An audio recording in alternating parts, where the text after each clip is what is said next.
A former Wisconsin teacher is accused of having sex with a 17-year-old student in her car multiple times in multiple locations. Rebecca Ryan now faces 3 felony charges, and investigators say a recorded phone call may be central to the case. We're going to break down the disturbing allegations in the criminal complaint and where the case stands right now. Welcome to Sidebar, presented by Law&Crime.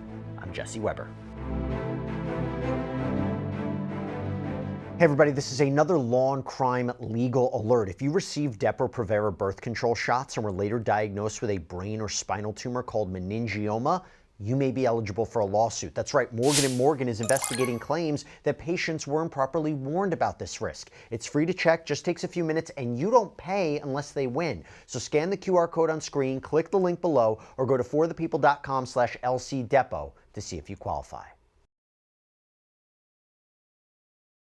A once trusted Appleton, Wisconsin high school teacher is now facing serious charges that could send her to prison for years. And you can probably guess where this is going, right? Rebecca Ryan, 43-year-old former educator at Appleton West High School, has pleaded not guilty to 3 felony counts of sexually assaulting a student. It is yet another deeply disturbing case that we find ourselves covering far too often here on Sidebar, and no less each time pretty sickening. But Ryan, who appeared in court on July 2nd, listened as the allegations against her were read aloud, and they are something. She is accused of engaging in a months-long sexual relationship with a then 17-year-old student back in 2017 and 2018. Now, according to police, the alleged encounters took place in school parking lots, on quiet streets, places where, no one would expect a teacher to allegedly cross such an unthinkable line with a student, right?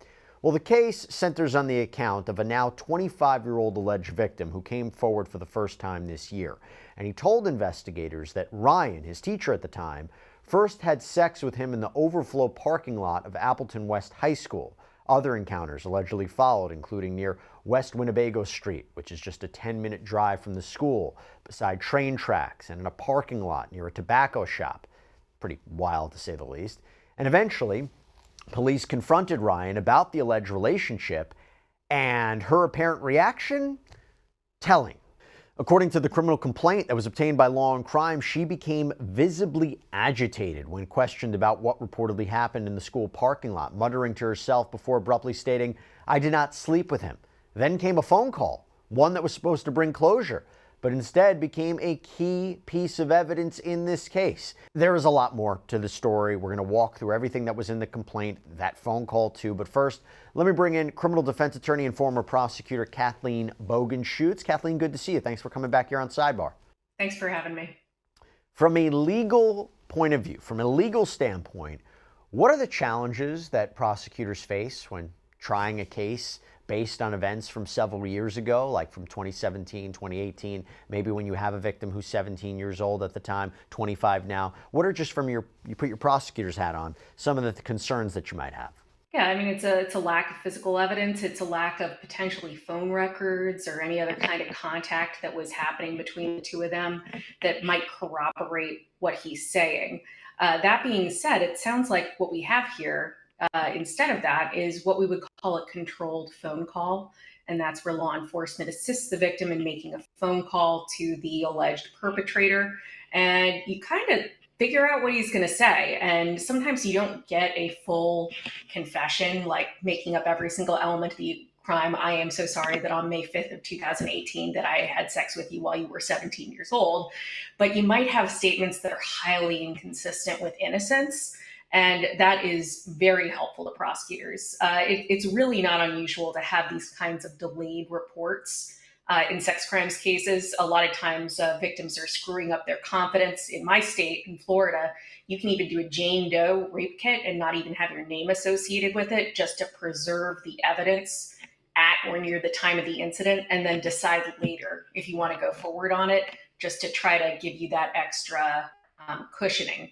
But what's interesting to me is also that I think that we're kind of, as a society, softening to male victims of these kinds of crimes. And as time moved forward, it seemed, for this victim, it seems like perhaps with some maturity, some time, and maybe the change in societal norms, that he was ready to come forward. Generally speaking, though, let's say you didn't have a controlled phone call, could you have a whole prosecution and a successful prosecution based purely on the testimony of the alleged victim, right? So no DNA evidence, let's say no cell phone evidence, no text messages, just an accuser testifying against an alleged perpetrator. Would you be able to build a case like that in an alleged sexual assault case?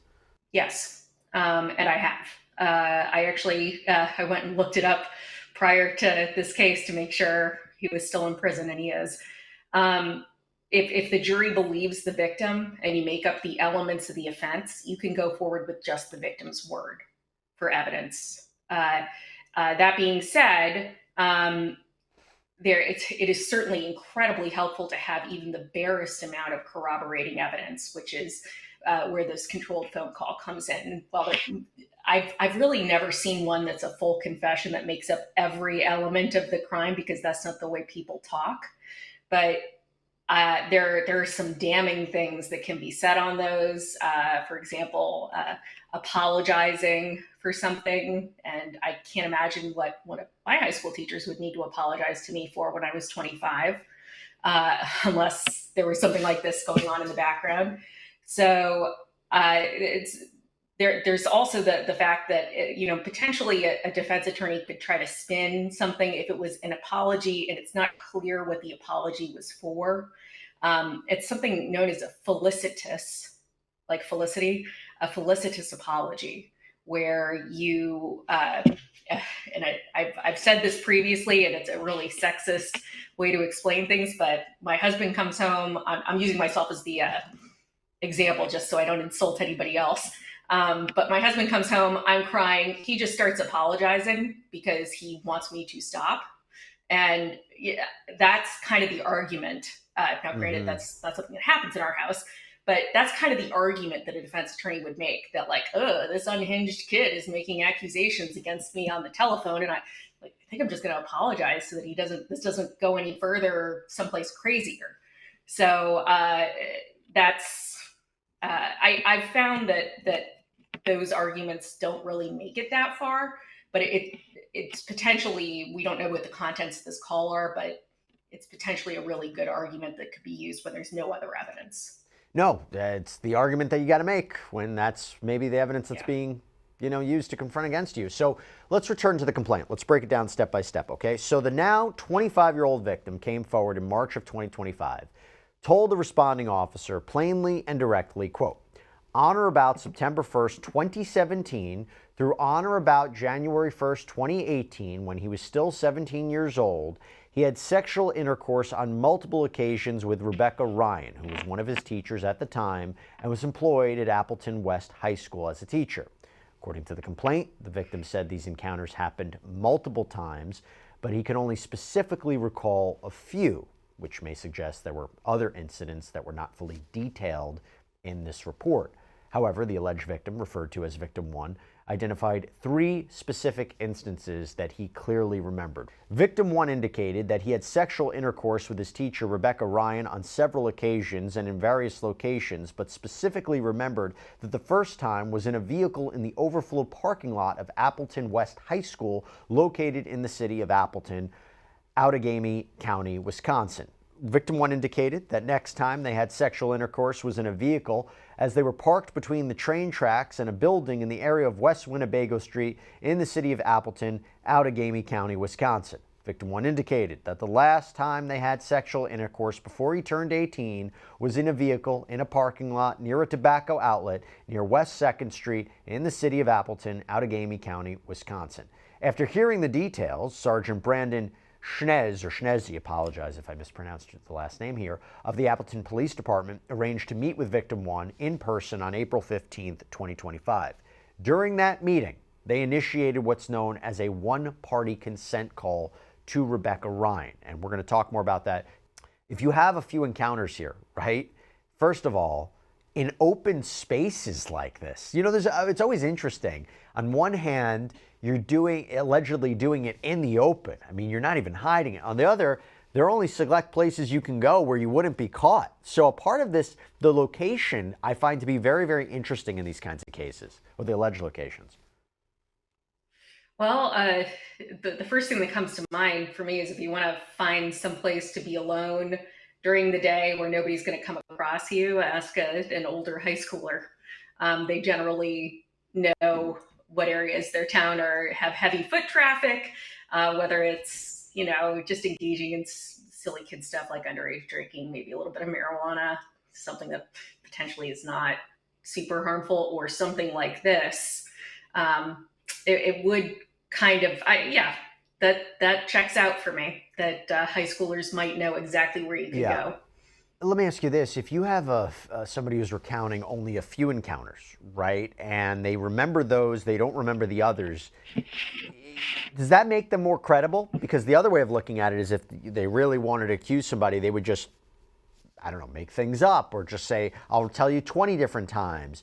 But to be honest, to be in a way and saying, listen, I know this, I don't remember all the details, I'll give you 3 specific times, does that make somebody more credible?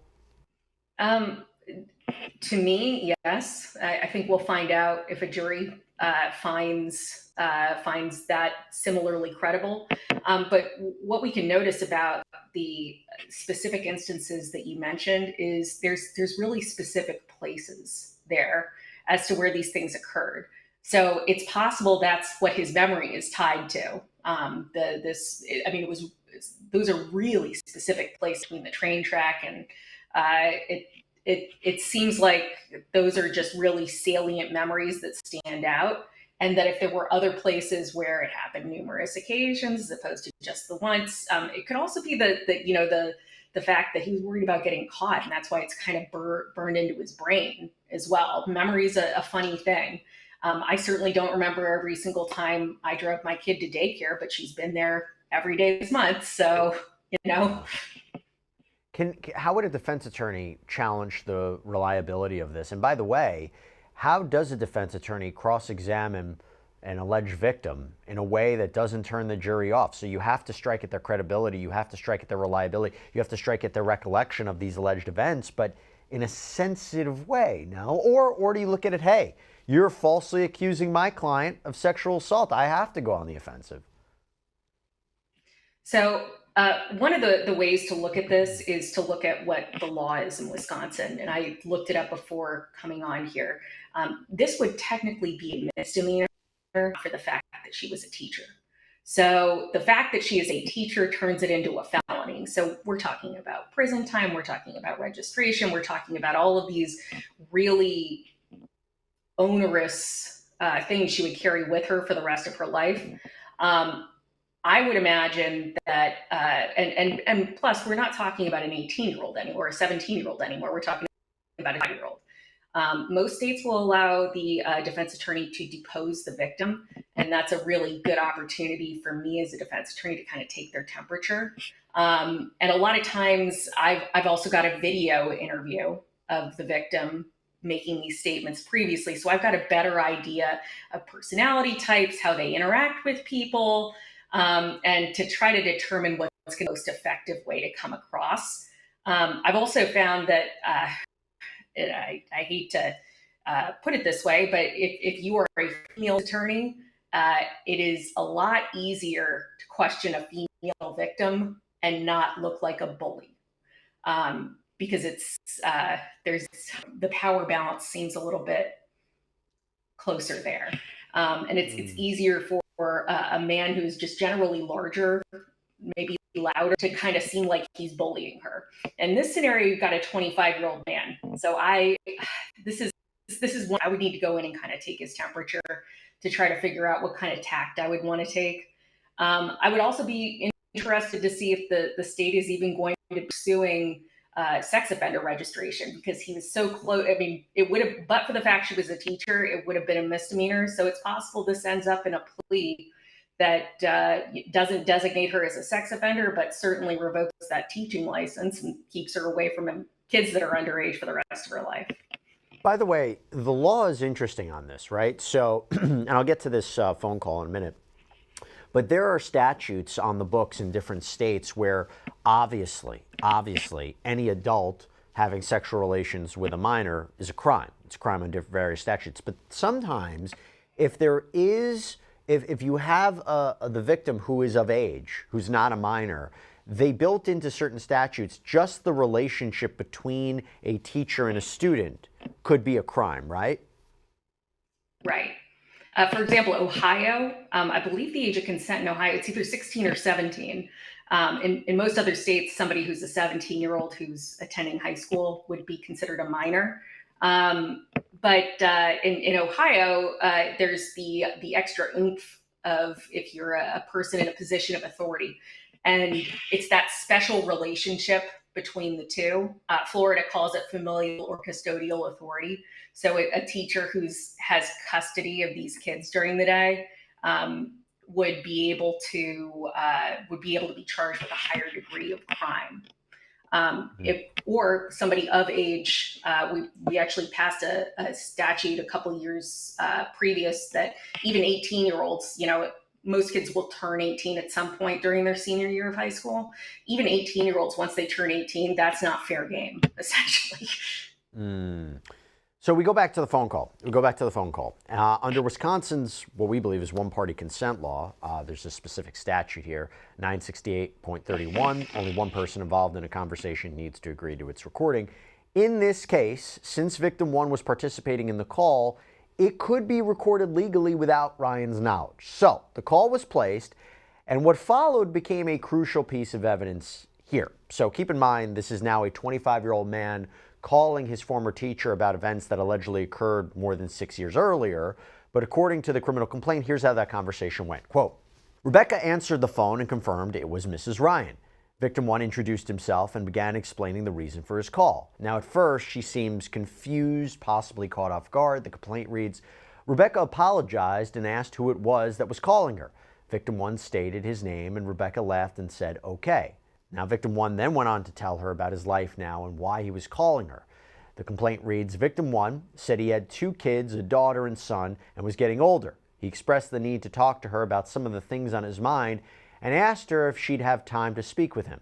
Rebecca's tone appeared nervous in nature, but she said okay to his request. Then, he makes it clear he's talking about high school, and he wants to revisit what he says happened.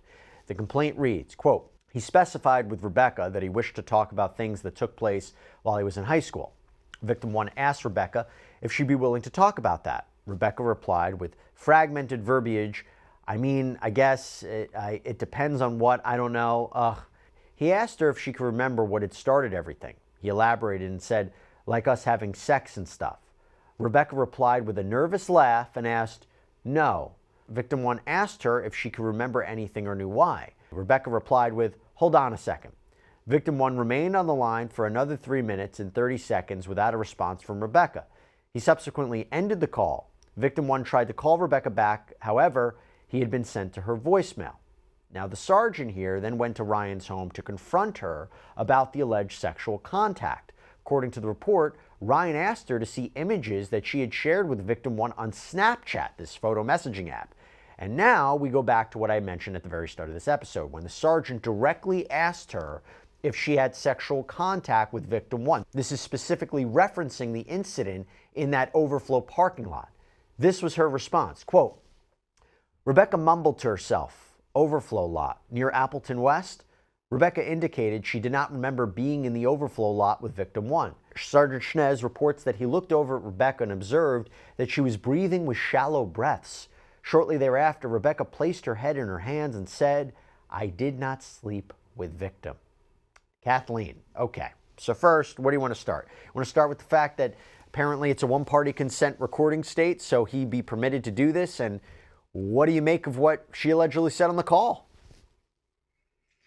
Well, the way that he worded the question was, do you remember when it started, us having sex? And she says, no, as opposed to, no, I didn't, oh my God, how dare you? Which I would assume would be your normal educator's response. So like I said previously, it's almost like a vanilla admission. It's not, I am so sorry that I did this on this date and time, but it is a statement that seems to be inconsistent with innocence. And that's something that helps when you don't have physical evidence this far out. the fact of the matter is, when the police officer was asking her questions, yes, she was breathing shallowly. I'm assuming we probably have a body cam that might pick that up. Hopefully, sometimes detectives and people that are higher up in the police departments don't wear them because they wear suits out. So that would be my question, is whether there was a body cam on him at the time that they had that conversation to be able to really capture that interaction. The fact that he's directly quoting it leads me to believe that there probably was. But she doesn't, again, very similar to that phone call, there's no indignant statement that, no, I did not. How could you accuse me of something so awful? What are you talking about? Like the children of the, I'm a mother, I'm married, whatever would come to mind. How dare you? If a normal person, now of course this is something you could never say to a jury, I'm just saying this as a human being. If a normal person was confronted with having committed a crime like that, particularly as an educator, I would expect there to be stunned silence or indignance, not. Because the defense would say what? She was shocked, right? She didn't know what was going on. She was shocked. She immediately, put him on hold, didn't want to speak to him anymore. Whereas the prosecution would say that's consciousness of guilt. She knows she's being questioned about something she did. She's caught off guard. She panics. I mean, could the defense have any room to say that we're viewing what she allegedly did on that phone call the wrong way? Yeah, you can argue it both ways. I'm just saying that, it does seem to, at least the way it's described in the police report, right? Because we don't have the call. But at least the way it's described in the police report, it does seem to be a piece of prosecution evidence that is that cuts in their favor. I'll also note that I don't think we're ever going to get a copy of the call because the victim's voice is going to be on there. So unless there's some kind of a dub over it, I would expect that they're going to try to keep that private. So Ryan was subsequently arrested, and the Appleton Police Department announced the arrest on their official Facebook page, stating on April 29, 2025, officers with the Appleton Police Department arrested a former Appleton West teacher for incidents that occurred in 2017 and 2018. Earlier this morning, Rebecca Ryan of Neenah was arrested on 3 counts of sexual assault of a child by a school staff member. During the investigation, it was determined that Ryan engaged in a sexual relationship with a 17-year-old student while employed as a teacher at Appleton West High School during the 2017-2018 academic year. Ryan was taken into custody and confined at the Outagamie County Jail. At this time, there is no evidence to suggest that other students were involved or harmed. Ryan was not employed as a teacher at the time of her arrest, and the investigation remains ongoing. Now, according to court records, Ryan was booked on a $50,000 bond, which she later posted, and part of her release condition, she's not allowed to have any contact with the victim. Not surprising there. The Appleton School District released a response regarding the allegations, saying, quote, Rebecca Ryan was employed by the Appleton Area School District from August 29, 2016 through February 9, 2018. During her time with the district, there were no reports or allegations involving inappropriate contact with students. We are committed to partnering with the Appleton Police Department as needed to support any ongoing investigation. So now let's break down the charges. The complaint outlines 3 nearly identical felony counts. Each states, quote, the above-named defendant between on or about September 1st, 2017 and on or about January 1st, 2018 in the city of Appleton, Outagamie County, Wisconsin, did have sexual intercourse with 17-year-old victim 1, a child who had attained the age of 16 and is not the defendant's spouse, said child being enrolled in a school and said defendant being a member of that school staff. All 3 counts are for sexual assault of a student by a school staff member, which we talked about before. The only difference really between them is the location of the alleged incidents. So one is from the overflow parking lot to near West Winnebago Street and a parking lot near that tobacco outlet. This crime is classified in Wisconsin as a Class H felony, and underneath each count, the complaint references several Wisconsin statutes define sexual assault of a student by school staff, making it illegal for any school employee, including teachers, aides, and coaches, to have sexual contact with a student enrolled at the school, even if the student is above the age of consent or the contact appears consensual. There's another section that lays out the penalty classification for a Class H felony in Wisconsin. Carries a maximum sentence of 6 years in prison, a maximum fine of $10,000 or both. There's another section that requires convicted persons to submit a DNA sample to be entered into a criminal database. And then there's another section that imposes a mandatory $250 surcharge per felony count for submitting that DNA sample. And notably, there's another Wisconsin statute that covers sex offender registration requirements. It's not referenced in the complaint. But Kathleen, look at these charges. It seems pretty straightforward. The argument would be this never happened, right? That's the only defense you can go with based on these charges, right? I will note that whoever put together the charging document was probably thinking about lesser included offenses for the prosecutor's office, because you noted that they included the age of the victim, and they included the age there so that potentially a jury, if the jury were to find that she was not a teacher, which I doubt, it sounds like that's pretty cut and dried. But prosecutors often make charging decisions that are like this, where you include the language of lesser included statutes so that just in case something crazy happens or one of your jurors eats a big bowl of crazy, you can get her on something. And does the size of the bond tell you anything? Well, a lot of the times, not a lot of the times, I would expect any time you've got a teacher who's being charged, you're not going to have this kind of the kind of criminal history that you might see with other people, because they would have already lost their teaching license, right? Yeah. So I do think the size of the bond is pretty indicative as to how serious the judge who set it believed the conduct is and how good the evidence was, and potentially there were no reports of other people. I don't know if she's got ties.